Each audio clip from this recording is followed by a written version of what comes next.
Welcome to the pod-key summary of Brony fandom. This one starts with a joke. The internet made and then forgot to stop making, because a lot of people ended up meaning it. The My Little Pony fandom that got labeled Brony grew out of irony, but it stuck because the show was genuinely well made and because the community around it became something bigger than a punchline.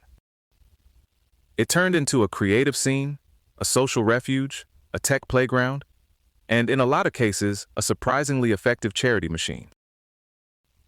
A big part of the origin story goes back to 2010, when criticism of Hasbro's toy-driven animation strategy pulled attention toward friendship is magic on 4chan and similar corners of the internet.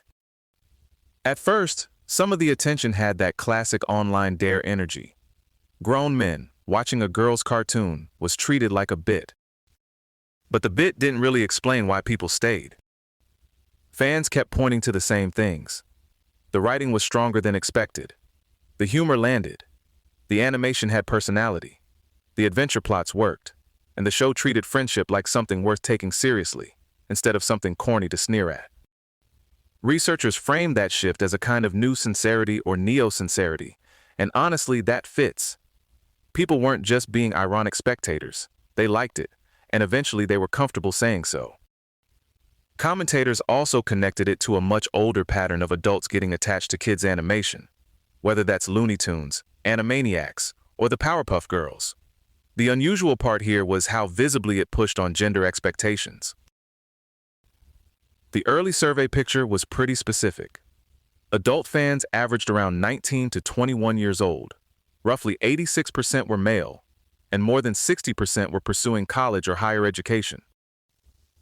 One survey even found about 27% identified as INTJ, which is a wildly high number compared with estimates for the general population. Make of that what you will. The internet does love a personality type chart. More important than the demographics, though, is what people said the space felt like. Researchers described the fandom as unusually welcoming to people who felt awkward elsewhere, had trouble meeting others, or just felt treated unfairly in other communities. And even the language around identity got negotiated inside the fandom itself. A lot of female fans rejected the label Pegasister because it implied they were a side category, not fully part of the same group. For many of them, Brony was the more inclusive term. Part of the appeal also seems tied to the atmosphere of the time. Commentators looked at the post-9/11 decade, with all the terrorism, cynicism, social anxiety, and general ambient hostility, and saw the fandom as a response to that mood. The show's emphasis on kindness, tolerance, and mutual support gave people an escape from what one researcher called fear, angst, and animosity. Some writers went pretty big with the comparison, putting bronies alongside post-war bohemians, beatniks, or post-Vietnam hippies as a collective answer to a tense culture. That sounds lofty for a cartoon about pastel horses, but the emotional logic is easy to recognize. If the surrounding culture feels abrasive, people gravitate toward something warmer. That helps explain why the fandom drew from all kinds of places, including the furry community and even military personnel. A 2016 study estimated 4 to 5% of bronies were enlisted, and some service members said the show's teamwork and the whole idea of covering each other's backs felt familiar. What really made the fandom distinctive was how productive it became. This wasn't just people posting reaction images and moving on. Fans wrote fiction, made music, drew art, built games and mods, edited videos, showed up in cosplay, and invented personalized personas to translate their own personality into the show's visual style. About 39% of surveyed fans created a pony-sona, which says a lot about how participatory the culture became. People weren't only consuming the world, they were moving into it. The scale got huge. Derpaboru had more than 3.2 million images by September 2025. FemFiction hosted more than 155,000 stories in 2025. DeviantArt had already seen more than 500,000 Friendship is Magic artworks by June 2012, which is early enough to make that number feel especially wild. And the music scene became its own thing, not just a pile of novelty remixes. Artists like the Living Tombstone used that space as a springboard toward wider careers.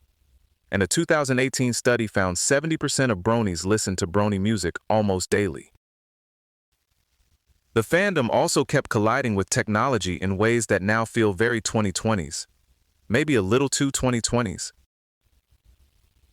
Fans crowdsourced and cleaned thousands of voice clips that helped train 15.ai, the text-to-speech system later credited with popularizing AI voice cloning in memes and online content. So a children's cartoon fandom wound up feeding directly into a much bigger shift in internet media production. It also showed the ethical mess early. Voiceverse used altered Twilight Sparkle and Rainbow Dash lines from 15.ai, presented them as its own tech, and sold them as NFTs without permission. Alongside that, fan programmers were building games, character generators, crossover projects, and all kinds of software experiments. The show became less a single piece of media, and more a platform people built things on top of. Hasbro's response is part of why the whole thing lasted as long as it did.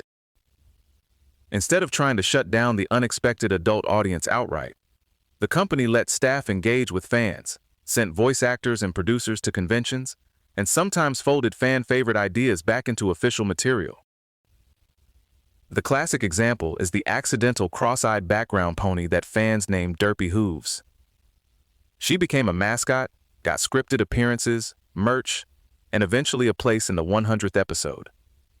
DJ P0N3 and Dr. Hooves followed a similar path. It was a pretty clear case of co-creative brand management. The company didn't fully control the conversation, so it learned to work with it. But there were limits.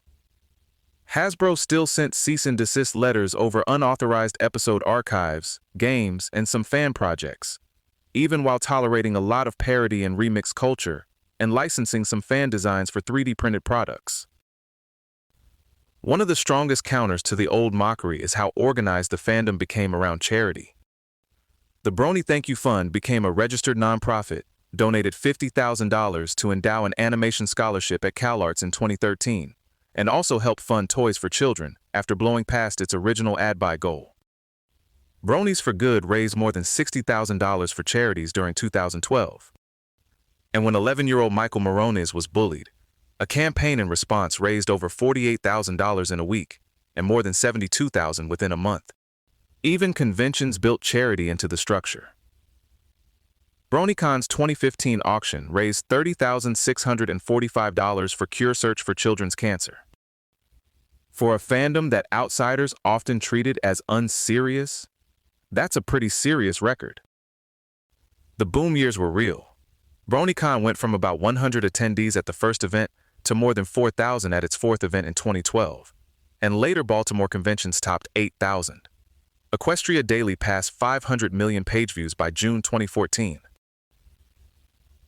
Then came the familiar story of fandom aging out of its golden era. The show ended, conventions shrank, and Generation 5 never recreated Generation 4's cultural footprint. Even after G5 launched in 2021 and was canceled in 2024, most conversation kept circling back to G4. But decline isn't the same as disappearance. The community saw a revival during the COVID lockdowns, and it's still active through TikTok, ongoing music concerts, new albums, and a notably large Chinese scene, producing a lot of merch, art, animation, and fan events. So the internet's strange little sincerity experiment didn't exactly end. It just settled into a longer afterlife. What makes this story stick is that it really wasn't only about a TV show. It was about people finding a tone, a community, and a way to make things together without apologizing for caring. And for something that started as an ironic post, that's a pretty lasting plot twist. This episode was generated by Podkey. Create your own at podkey.fm.